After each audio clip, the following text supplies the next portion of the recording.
ನಂಗೆ ಸಾಕು. ಅಯ್ಯೋ ಇಷ್ಟೇ ತಿಂದಿದ್ದೀರಾ, ಇವಾಗ್ಲೇ ಸಾಕು ಅಂದ್ರೆ ಹೇಗೆ? ಅದೇ ಮತ್ತೆ ಅಳಿಯಂದ್ರೆ ತಿನ್ಸ್ಬೇಕಾದ್ರೆ ಪಾತ್ರೆನೇ ಖಾಲಿ ಮಾಡ್ಬೇಕು, ಅದನ್ ಬಿಟ್ಟು ಸಾಕು ಅಂತೆ ಸಾಕು. ನಮಗ್ ಗೊತ್ತಿಲ್ಲದೆ ಏನಾದ್ರು ತಿನ್ಬಿಟ್ಯಾ ಹೇಗೆ?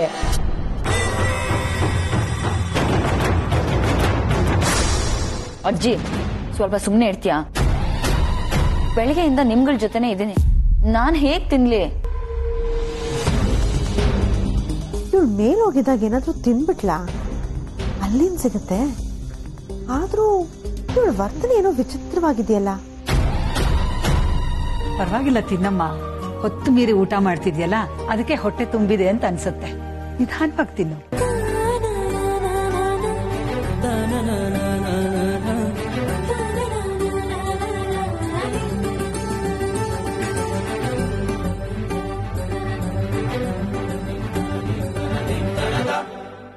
ನೋಡಿದ್ರ, ನಂಗೆ ಫುಲ್ ಹೊಟ್ಟೆ ತುಂಬಿದೆ, ಪ್ಲೀಸ್ ಸಾಕು.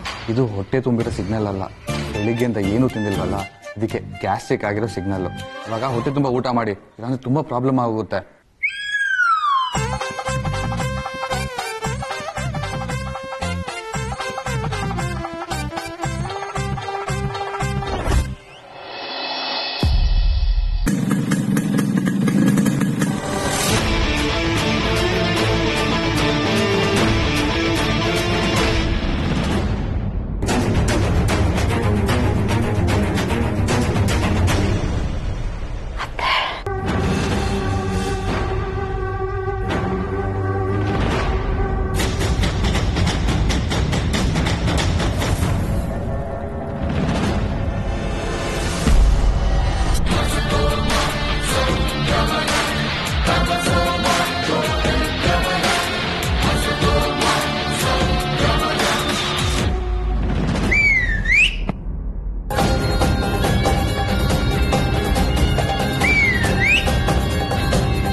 ಸತ್ಯ ನನ್ನನ್ನು ಕರೀತಾ ಇದ್ದಾಳೆ, ಹೋಗಿ ಬರ್ತೀನಿ.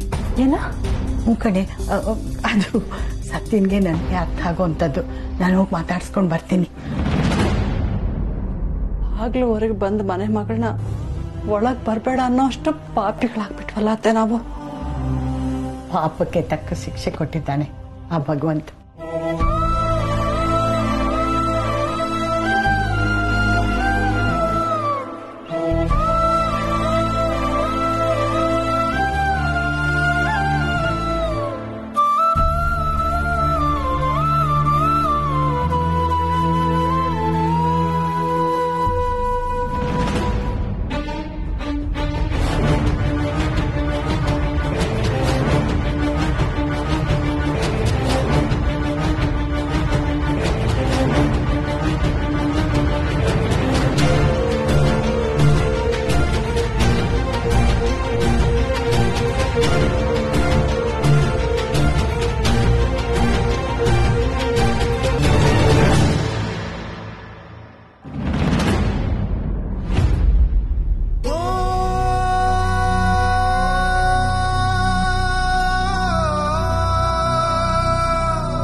ನಾನ್ ಚೆನ್ನಾಗಿದ್ದೀನಿ ಗಿರ್ಜಮ್ಮ.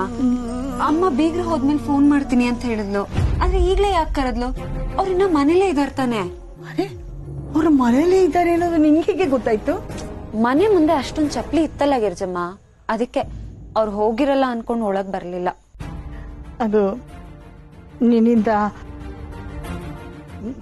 ದಿವ್ಯನ್ ಮದ್ವೆಗೆ ಎಲ್ಲಿ ತೊಂದರೆ ಆಗುತ್ತೋ ಅಂತ ನಿಮ್ಮಮ್ಮ ತುಂಬಾ ಪರದಾಡ್ತಾ ಇದ್ಲು ಕಣೆ. ಆದ್ರೆ ಅವಳಿಗೇನ್ ಗೊತ್ತು ನಮ್ ಸತ್ಯ ಕಾಪಾಡೋಳು ಕಾಡೋಳಲ್ಲ ಅಂತ. ಗಿರ್ಜಮ್ಮ, ಅಕ್ಕನ್ ಮದ್ವೆಗೆ ಯಾವ್ದೇ ತೊಂದ್ರೆನೂ ಆಗದೆ ಇರೋ ಹಾಗೆ ನೋಡ್ಕೊಳ್ಳೋದು ನನ್ ಕರ್ತವ್ಯ ಅಂದ್ಮೇಲೆ ನಾನೇ ಅವಳಿಗೆ ತೊಂದ್ರೆ ಕೊಡ್ತೀನ? ಅಮ್ಮ ಹೇಳಿ ಹೇಳ್ದೆ ಇರ್ಲಿ, ನನ್ ಕರ್ತವ್ಯ ನಾನ್ ಮಾಡ್ಲೇಬೇಕಲ್ವಾ? ಸರಿ, ಬೀಗ್ರು ಇನ್ನ ಎಷ್ಟೊತ್ತಿಲ್ಲೇ ಇರ್ತಾರೆ? ಅದು ಇನ್ನೊಂದು 15-20 ನಿಮಿಷ ಇರ್ಬೋದು ಕಣೆ. ಅಲ್ಲಿವರೆಗೂ ಅರ್ಥ ಆಯ್ತು. ನೀನೇನು ಟೆನ್ಷನ್ ಮಾಡ್ಕೋಬೇಡ. ನಾನು ಒಳಗೂ ಬರಲ್ಲ, ಇಲ್ಲೂ ಇರಲ್ಲ. ಬರ್ತೀನಿ. ಆಯ್ತು, ಹೊರಡು. ಸತ್ಯ, ಏನ್ ಗಿರ್ಜಮ್ಮ?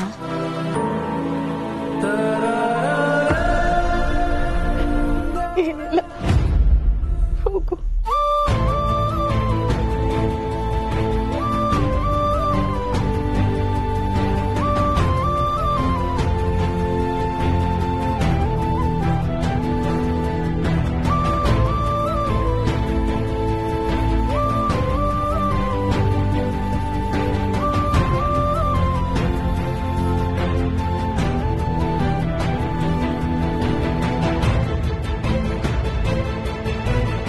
ಸಾಕು. ಇನ್ ಸ್ವಲ್ಪ ಅಷ್ಟೇ. ಸರಿ, ಇವಾಗ ಸ್ವಲ್ಪ ಮೊಸರನ್ನ ತಿನ್ನಿ. ಇನ್ನ ಆಗಲ್ಲ, ಆಲ್ರೆಡಿ ಕುತ್ತಿಗೆವರೆಗೂ ಬಂದಿದೆ. ಇನ್ ಒಂದ್ ತುತ್ತು ತಿಂದ್ರು ಎಲ್ಲ ಹೊರಗಡೆ ಬರುತ್ತಷ್ಟೇ. ಇನ್ ಒಂದೇ ಒಂದು ತುತ್ತು. ಕಾರ್ತಿಕ್, ಸಾಕು ಬಿಡು. ಅಮ್ಮ ಬೆಳಿಗ್ಗೆಯಿಂದ ಹಾಸ್ಕೊಂಡಿದ್ದಾರೆ, ಇಷ್ಟೆಲ್ಲ ಸಾಕಾಗುತ್ತೆ? ಹಾಗಂತ ಒಂದೇ ಹೊತ್ತಿಗೆ 3 ಹೊತ್ತಿನ ಊಟನೂ ತಿನ್ನಿಸ್ಬಿಡ್ತೀಯಾ? ಸಾಕು ಬಿಡು. ಚಿಕ್ಕಿ, ನಾನೇನ್ 3 ಹೊತ್ತಿನ ಊಟ ಮಾಡಿಸ್ತಾ ಇಲ್ಲ, ಸ್ವಲ್ಪ ಮೊಸರನ್ನ ಅಷ್ಟೇ.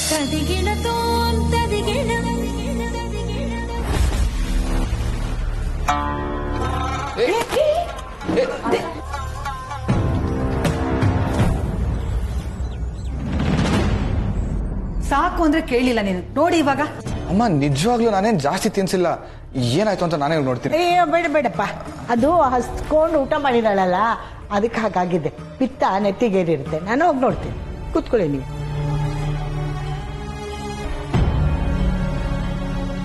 ಅಕ್ಕ, ಶಾಸ್ತ್ರದ ಪ್ರಕಾರ ಊಟ ಮಾಡಿದ್ಮೇಲೆ ವ್ರತ ಮುಗಿದ ಹಾಗೆ ಅಲ್ವಾ?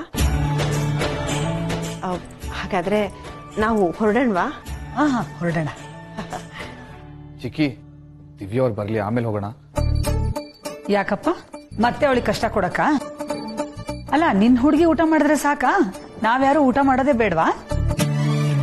ನಿಮ್ಮಪ್ಪ ಚಿಕ್ಕಪ್ಪ ಮನೇಲಿ ಕಾಯ್ತಾ ಇರ್ತಾರೆ. ನಾವು ಹೊರಡೋಣ. ದಿವ್ಯಾನ ಸ್ವಲ್ಪ ರೆಸ್ಟ್ ಮಾಡ್ಲಿ. ವ್ರತ ಪೂಜೆ ಎಲ್ಲ ತುಂಬಾ ಚೆನ್ನಾಗಾಯ್ತು. ನಾವಿನ್ ಬರ್ತೀವಿ. ನಿಮಗ್ ಖುಷಿ ಆಯ್ತಲ್ಲ, ಅಷ್ಟೇ ಸಂತೋಷ. ನಮ್ ದಿವ್ಯಂಗೆ ಇದೆಲ್ಲ ಗೊತ್ತಿಲ್ಲ. ಅವಳು ತಿಳಿದೇನೋ ತಪ್ಪು ಮಾಡಿದ್ರೆ ಕ್ಷಮಿಸ್ಬಿಡಿ. ಅಯ್ಯಯ್ಯೋ, ಹಾಗೆಲ್ಲ ಏನೂ ಇಲ್ಲ. ನಮ್ಮನೆಗೆ ಸೊಸೆಯಾಗಿ ಬರೋ ಹುಡುಗಿ ಉಪವಾಸ ಇದ್ದು ವ್ರತ ಮಾಡಿ ನನ್ ಮಗನ ಕೈಯಿಂದ ಊಟ ಮಾಡೋದ್ಲಲ್ಲ, ಅದೇ ನಮಗ್ ಸಂತೋಷ.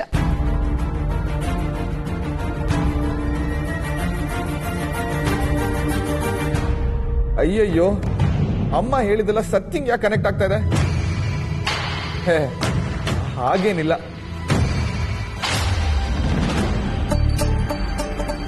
ಸ್ವಲ್ಪ ಹೊತ್ತಲ್ಲಿ ಹೊರಗೆ ಬರ್ತಾರೆ ಅಂದ್ರೆ ಇವಾಗ್ಲೇ ಆಚೆ ಬರ್ತಾರೆ. ಹಾಗಿದ್ರೆ ಇವತ್ ನನ್ ಭಾವನ್ ನೋಡಬಹುದು. ಇಲ್ಲೇ ಕಾದ್ ನೋಡೋಣ.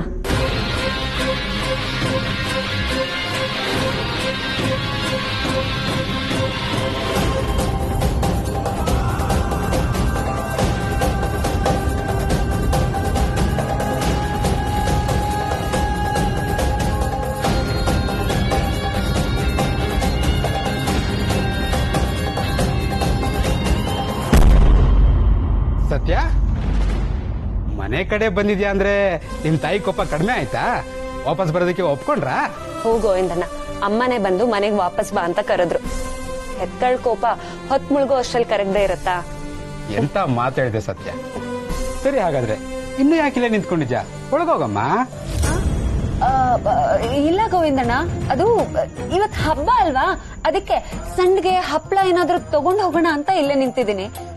ನೀವ್ ಹೊರಡಿ, ನಾನ್ ಹೋಗ್ತೀನಿ. ಪರವಾಗಿಲ್ಲ ಬಿಡಮ್ಮ, ನನ್ನ ಹೆಂಡತಿ ನನಗ್ ಪೂಜೆ ಮಾಡೋದು ಅಷ್ಟರಲ್ಲೇ ಇದೆ.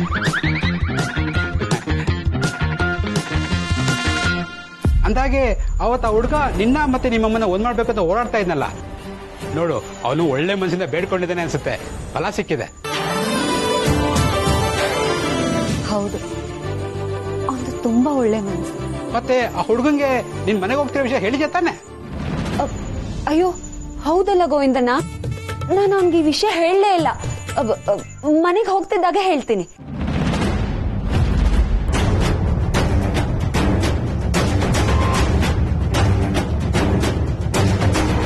ಅಜ್ಜಿ ದಿವ್ಯಾ ಅವ್ರು ಹೇಗಿದ್ದಾರೆ? ಏನು ಯೋಚನೆ ಮಾಡ್ಬೇಡಿ ಅಲ್ಲಿ ಅಂದ್ರೆ ಚೆನ್ನಾಗೇ ಇದ್ದಾಳೆ. ಸ್ವಲ್ಪ ಹೊತ್ತು ಮಲ್ಕೊಂಡ್ರೆ ಸರಿ ಹೋಗುತ್ತೆ. ಹೌದಮ್ಮ, ಸ್ವಲ್ಪ ರೆಸ್ಟ್ ಮಾಡಿದ್ರೆ ಎಲ್ಲ ಸರಿ ಹೋಗುತ್ತೆ ಬಿಡಿ.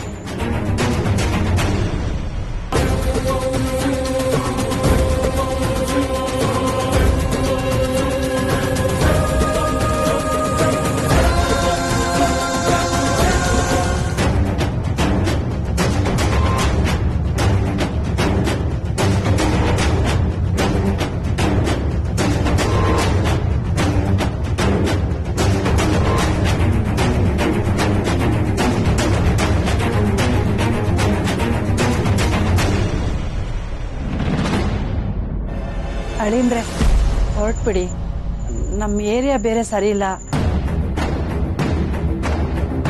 ತಡ ಮಾಡ್ಕೋಬೇಡಿ. ಯಾಕತ್ತೆ ನಿಮ್ ಮಗಳಿಗೆ ತಿರ್ಗಾ ಕಾಟ ಕೊಡ್ತೀನಿ ಅಂತ ಸಾಗಾಕ ನೋಡ್ತಾ ಇದ್ದೀರಾ?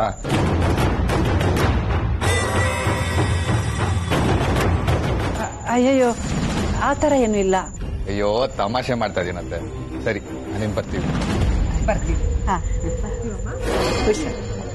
ಬರ್ತೀನಿ ಅಜ್ಜಿ.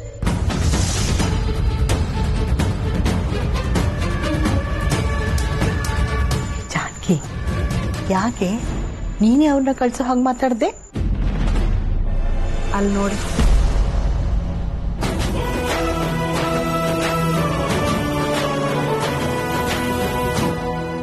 ಸತ್ಯ,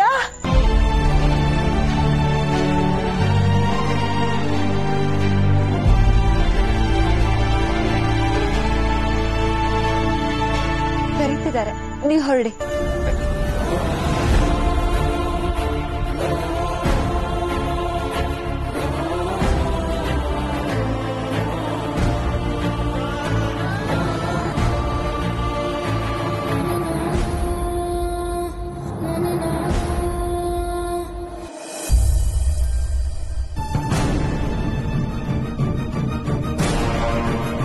ಅತ್ತೆ, ಆರ್ತಿಗೂ ಮೊದಲು ನಾನು ಹೋಗಿ ತುಳಸಿ ಕಟ್ಟೆಗೆ ಪೂಜೆ ಮಾಡ್ಬರ್ತೀನಿ.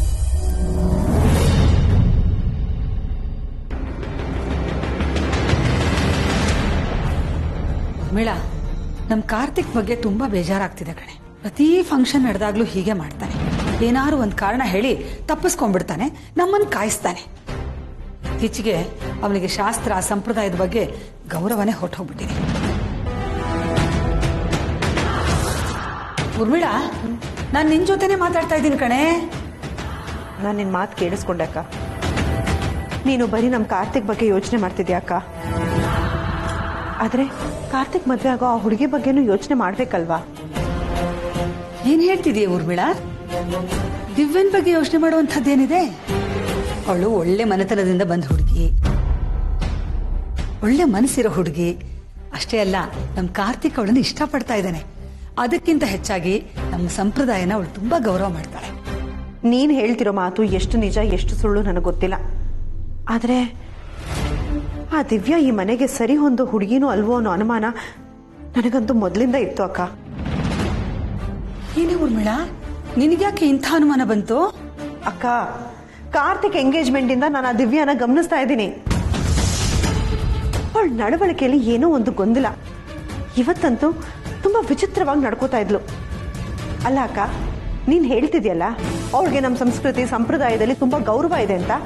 ಹಾಗಿದ್ದಿದ್ರೆ ಇವತ್ ನಾವು ಹೋಗೋ ಅಷ್ಟರಲ್ಲಿ ಅವಳು ಬೆಳಗ್ಗೆ ಬೇಗ ಎದ್ದು ಪೂಜೆಗೆ ರೆಡಿ ಮಾಡ್ಕೋಬೇಕಾಗಿತ್ತು ತಾನೆ. ನೀನ್ ಅವಳ ಗಮನಿಸ್ದ? ನಾವು ಹೋದ್ಮೇಲೆ ಅವಳು ಎದ್ದು ಸ್ನಾನಕ್ಕೆ ಹೋದ್ಲು. ಅದರಲ್ಲೇನೋ ಹಲ್ಲಿ ಬಿತ್ತು ಅನ್ನೋ ನೆಪ ಬೇರೆ. ಅವಳು ಪೂಜೆ ಮಾಡುವಾಗ ಒಂದ್ ಸ್ವಲ್ಪನೂ ಭಕ್ತಿ ಇರ್ಲಿಲ್ಲ ಅಕ್ಕ. ಏನೋ ಬೇಸರ ತಾತ್ಸಾರ. ಅದೆಲ್ಲ ಬಿಡು. ತುಪ್ಪ ತರಕ್ಕೆ ಅಂತ ನಾನು ಅಡಿಗೆ ಮನೆಗೆ ಹೋದ್ನಾ, ಏನಾದ್ರೂ ತಿನ್ನಕ್ ಕೊಡಿ ಅಂತ ಅವ್ರ ಅಮ್ಮನೇ ಕೇಳ್ತಾ ಇದ್ಲು. ಹಬ್ಬದ ದಿನ ಉಪವಾಸ ಇರ್ಬೇಕು ಅಂತ ಗೊತ್ತಿದ್ರು ತಿನ್ನಕ್ ಆಸೆ ಪಡೋದು ತಪ್ಪಲ್ವಾ? ಇದೇನಾ ಅವಳಿಗೆ ನಮ್ಮ ಸಂಪ್ರದಾಯದ ಬಗ್ಗೆ ಇರೋ ಗೌರವ? ಉರ್ಮಿಳಾ, ನೀನ್ ಹೇಳ್ತಿರೋದು ನನ್ ಗಮನಕ್ಕೂ ಬಂತು. ಆದ್ರೆ ಅಷ್ಟೆಲ್ಲ ಮಾಡಿದ್ರು ವೃತ ಸಾಂಗವಾಗಿ ನೆರವೇರ್ತಲ್ವಾ, ಅದು ಮುಖ್ಯ ನೋಡು. ಈಗಿನ ಕಾಲದ ಮಕ್ಕಳ ಬಗ್ಗೆ ನೀನ್ ಅಷ್ಟೊಂದು ನಿರೀಕ್ಷೆ ಇಟ್ಕೋಬಾರ್ದು ಉರ್ಮಿಳಾ. ಏನೋ ನಮ್ಮ ಮೇಲೆ ಗೌರವ ಇಟ್ಟು ಇಷ್ಟೆಲ್ಲ ಮಾಡ್ತಿದಾರಲ್ಲ ಅಂತ ಖುಷಿ ಪಡ್ಬೇಕು. ಅವ್ರ ಅಮ್ಮನೇ ಹೇಳಿಲ್ವೇನೆ ಅವಳಿಗಿದೆಲ್ಲ ಅಭ್ಯಾಸ ಇಲ್ಲ ಅಂತ. ಅದಕ್ಕೆ ಪೂಜೆ ಶಾಸ್ತ್ರದಲ್ಲಿ ಸ್ವಲ್ಪ ತಾತ್ಸಾರ ತೋರಿಸಿದಾಳೆ. ಇಷ್ಟಕ್ಕೆ ನೀನು ಅವಳು ಈ ಮನೆಗೆ ಸೊಸೆಯಾಗಿ ಬರೋದಕ್ಕೆ ಲಾಯಕ್ಕಿಲ್ಲ ಅಂತ ಹೇಳ್ಬಿಟ್ರೆ ತಪ್ಪಲ್ವೇನೆ? ನೀರಿಗೆ ಬಿದ್ಮೇಲೆ ಮೈ ನೆನೆದೇ ಇರತ್ತಾ? ನಮ್ಮ ಮನೆಗೆ ಬಂದ್ಮೇಲೆ ನಮ್ಮ ಸಂಪ್ರದಾಯಗಳನ್ನ ಕಲಿದೇ ಇರ್ತಾಳ ಹೇಳು? ಅವಳು ಹೇಗೆ ಇರ್ಲಿ ಇಲ್ಲಿ ಬಂದು ಅಡ್ಜಸ್ಟ್ ಆಗ್ತಾಳೆ. ನಾವೇನೇ ಹೇಳಿದ್ರು ಅದನ್ನ ಶ್ರದ್ಧೆಯಿಂದ ಮನಸ್ಸು ಕೊಟ್ಟು ಕಲಿತಾಳಲ್ಲ, ಅಷ್ಟು ಸಾಕು.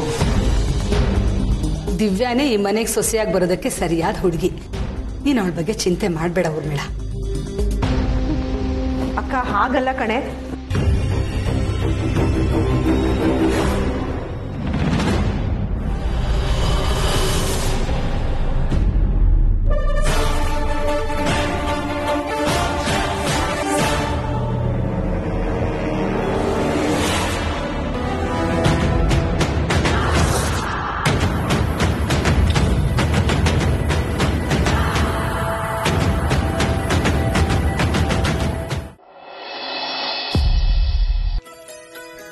ಸತ್ಯ,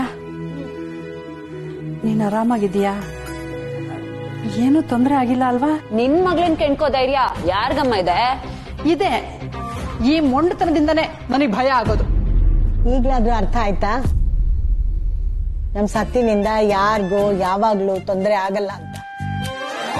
ಅವಳು ತೊಂದರೆ ಮಾಡ್ತಾಳೆ ಅಂತ ತಾನೆ ನಿನ್ ಮನೆಯಿಂದ ಅವಳನ್ನ ಹೊರಗಡೆ ಕಳ್ಸಿತ್ತು. ಏನೋ ಮಂಕ್ ಬುದ್ಧಿ ಹಾಗೆ ಮಾಡ್ದೆ. ಅಲ್ಲ, ನೀವು ಹೇಳಿದ್ರಿ. ಓ, ನಾನೇ ಅವಳನ್ನ ಆಚೆ ಕಳಿಸ್ಬಿಟ್ಟೆ. ಆದ್ರೆ ಈಗ ನಾನೇ ತಾನೇ ಮನೆ ಕರೆದಿರೋದು. ಕಳ್ಸೋದು ನೀನೆ, ಕರ್ಸೋದು ನೀನೆ. ಅಮ್ಮ ಮಗಳ ಗಲಾಟೆಯಲ್ಲಿ ನಮ್ ಕಣ್ಣಲ್ಲಿ ನೀರ್ ತರಿಸ್ತೀರಾ ಅಷ್ಟೇ. ಗಿರ್ಜಮ್ಮ, ಈಗ ನಾನ್ ಬಂದಾಯ್ತಲ್ಲ, ಇನ್ನೇನ್ ಚಿಂತೆ? ಚಿಂತೆ ಇದೆ ಸತ್ಯ.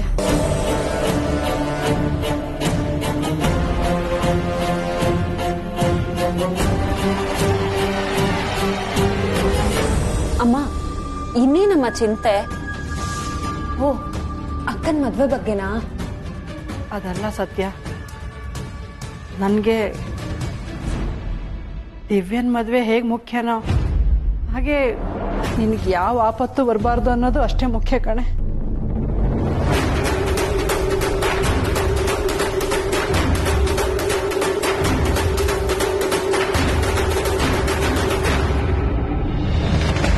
ಆಪತ್ತ?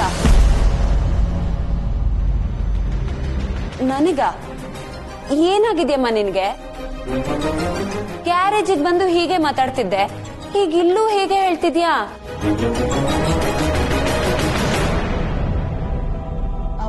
ಅದ ಹಾಗಲ್ವೇ, ನೀನು ನಮ್ಮ ಮನೆಯಿಂದ ಹೊರಗಡೆ ಹಾಕದ್ಲು ನೋಡು, ಆಗ್ಲಿಂದ ಅವಳಿಗೆ ಚಿಂತೆ ಆಗ್ಬಿಟ್ಟಿದೆ. ಏನೋ ಕೆಟ್ಟ ಕನಸು ಕಂಡಿದ್ದಾಳೆ, ಅದಕ್ಕೆ ಹೀಗಾಡ್ತಾ ಇರೋದು. ಅಮ್ಮ, ನನಗ್ ನಿಜವಾಗ್ಲೂ ಯಾರಿಂದನಾದ್ರೂ ಅಪಾಯ ಆಗತ್ತೆ ಅಂದ್ರೆ ಅದ್ ಕನ್ಸಲ್ ಮಾತ್ರ. ಅದು ಬಿಟ್ರೆ ನಿನ್ ಮಗಳನ್ ಕೆಣ್ಕೋ ಧೈರ್ಯ ಯಾರಿಗಿದೆ ಹೇಳು? ಇದೆ. ಈ ಮೊಂಡತನದಿಂದನೇ ನನಗೆ ಭಯ ಆಗೋದು. ನಾನ್ ನೆಮ್ಮದಿಯಾಗಿರ್ಬೇಕು ಅಂದ್ರೆ ನನಗೊಂದು ಮಾತು ಕೊಡ್ಬೇಕು.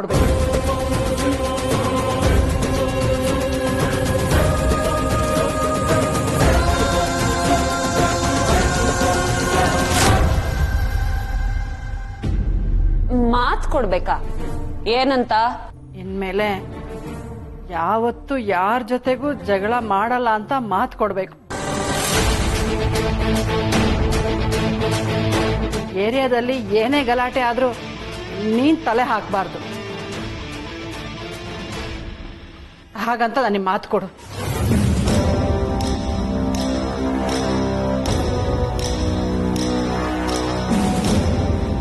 ಏನಮ್ಮ, ಏನ್ ಮಾತೆಲ್ಲ ಕಟ್ ಹಾಕ್ತಿದ್ಯಾ? ನಾನೇ ಯಾವ ಜಗಳಕ್ಕೂ ಹೋಗಲ್ಲ. ಕಣ್ ಮುಂದೆನೆ ಅನ್ಯಾಯ ನಡೀತಿದ್ರೆ ನೋಡ್ಕೊಂಡು ಸುಮ್ನೆ ಇರ್ಬೇಕಾ? ಹೋಗಮ್ಮ.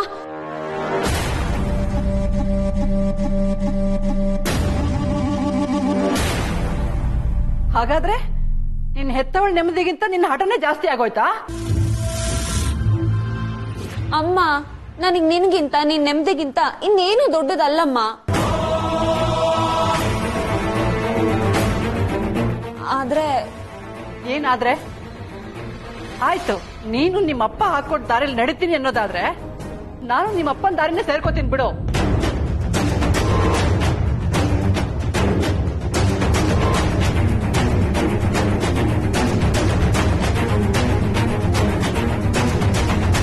ಆಗೋ ಅನಾಹುತಗಳನ್ನ ಕಣ್ಣಿಂದ ನೋಡೋ ಬದಲು ಒಂದೇ ಸರಿ ಕಣ್ ಮುಚ್ಕೊಳ್ಳೋದೇ ಲೇಸು.